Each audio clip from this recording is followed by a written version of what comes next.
Welcome back to our Dan Education series, in which we discuss issues of the heart, health, and diving. And specifically, we are now in Chapter 5 and going to be talking about the subject of arrhythmias, or irregular heartbeat.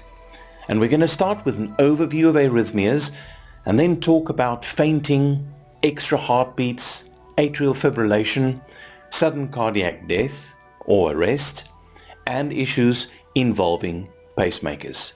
Keep watching.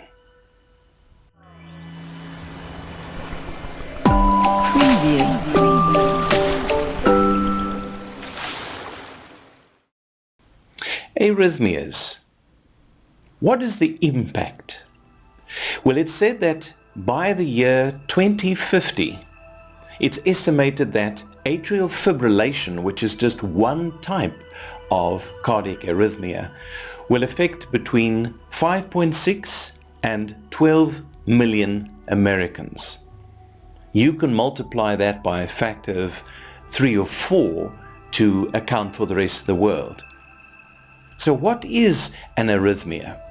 Well, it's really when the electrical wiring of your heart, which controls the rate at which your heart beat and even the strength at which it beats, every minute, every hour, every day, 365 days a year, is somehow affected adversely and doesn't do its job. Now, this system is one of the most sophisticated and enduring pieces of nature's engineering. It literally starts on day 21 of the fetus in the womb, and it stops when our life stops. Now, there are some irregularities that can occur with that wiring, damage or disease, that can cause an increase in symptoms or chances of an arrhythmia. And divers and any physicians who treat them should be familiar with arrhythmias and the effect on the safety of scuba diving. So just to overview the idea of arrhythmias, or dysrhythmias as they are sometimes called, it simply means an abnormal heartbeat. And it's meant to describe the manifestations of a whole range of irregular heartbeats, from benign, harmless conditions to severe, life-threatening disturbances in the heart rhythm. Now, normally, the heart beats between 60 and 100 times per minute. In well-trained athletes, it can go down to 40 or 50 times a minute and even lower. Even healthy, normal individuals will experience occasional extra beats or minor changes in their heart rhythm. These can be caused by medication, stimulants like caffeine, or stimulating drinks, or stress, and sometimes for no apparent reason. Now, what makes arrhythmias serious is when they are prolonged and when they interfere with the normal contraction of the heart to such an extent that the pulse or the movement of blood through the body is interrupted and there's loss of consciousness. Now, physiologically significant extra heartbeats can originate in the upper part of the heart, which is then above the so-called ventricles, and the word for that is supraventricular arrhythmias, or tachycardia if it's a rapid beat, or in the lower muscular parts of the heart, which may be ventricular fibrillation or ventricular tachycardia.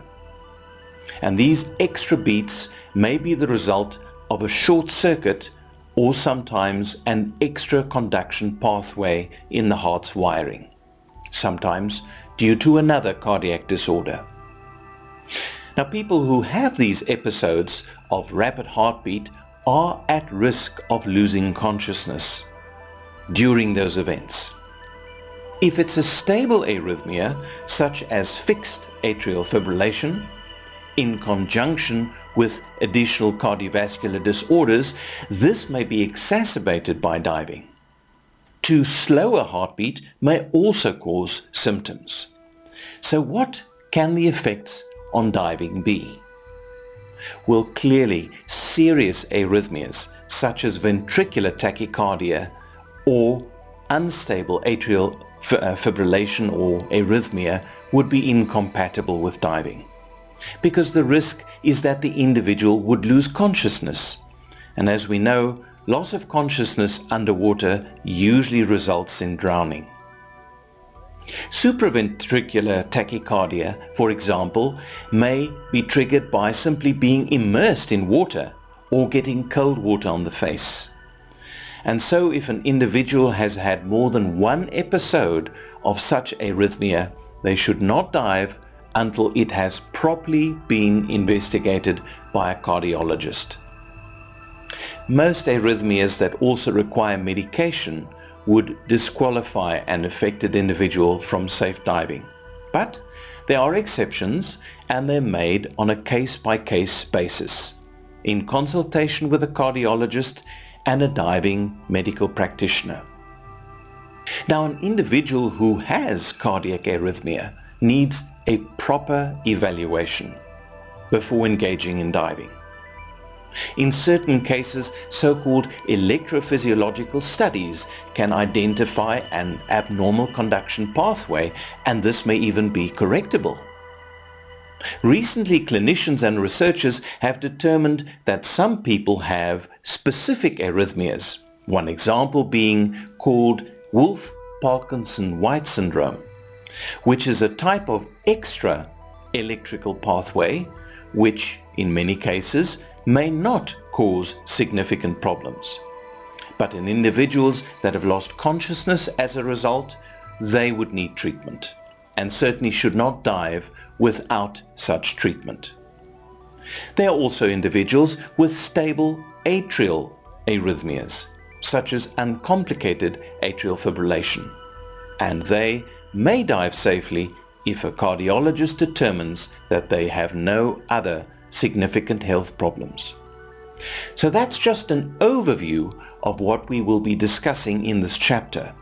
And now we're going to dig into the different types of arrhythmias and what is relevant to each of those. Keep watching, and remember to subscribe to this channel and give us your comments and feedback. We appreciate it.